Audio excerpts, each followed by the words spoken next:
जळगाव जिल्ह्यातील चोपडा तालुक्यात अकुलखेडा गावात जगदीश पाटील हे आपल्या पत्नी अनितासह राहतात।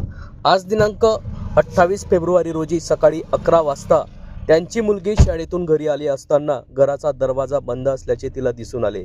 यावेळी मुलीने दरवाजा उघडताच तिला आपली आई आणि एक जण रक्ताच्या थारोळ्यात पडलेले दिसून आले। मुलीने वडिलांना फोन करून घरी बोलवले असता घडल्याबाबत गंभीर प्रकार हा लक्षात आला आहे। शिरपूर येथील देवानंद धनगर या नावाच्या तरुणाने काही दिवसात इंस्टाग्राममधील ओळखीतून प्रेम प्रकरण जुळले होते। दोघांमध्ये भेटीगाठी सुरू होत्या। मात्र गेल्या काही दिवसापासून अनिता पाटील ही आपला प्रियकर देवानंद धनगर याला टाळत असल्याचा राग मनात असल्याने यावेळी या प्रियकराने अकुलखेडा येथे प्रियसीचे घर गाठत थेट तिच्या डोक्यात गोळी घालून स्वतःही यावेळी आत्महत्या केली आहे।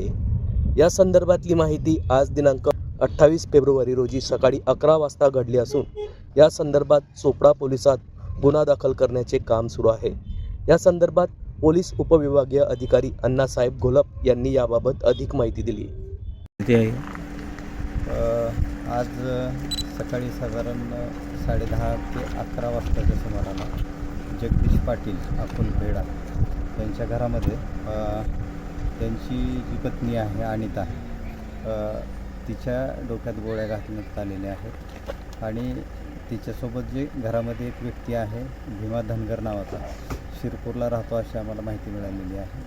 तर त्या व्यक्तीच्या पण त्याने पण असं डोक्याला गोळ्या मारून आत्महत्या केली असं प्रथमदर्शनी दिसत आहे।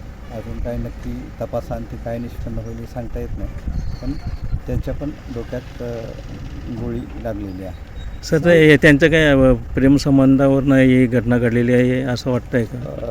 एकंदरीत तो संशय आहे। प्रेमसंबंध दोघांचे होते, एकमेकाच्या संपर्कात ते इंस्टाग्रामवरून आले असं जरा प्राथमिक तपासात दिसून येतं। सर आणि ही जी घटना कशी उघडीस आली?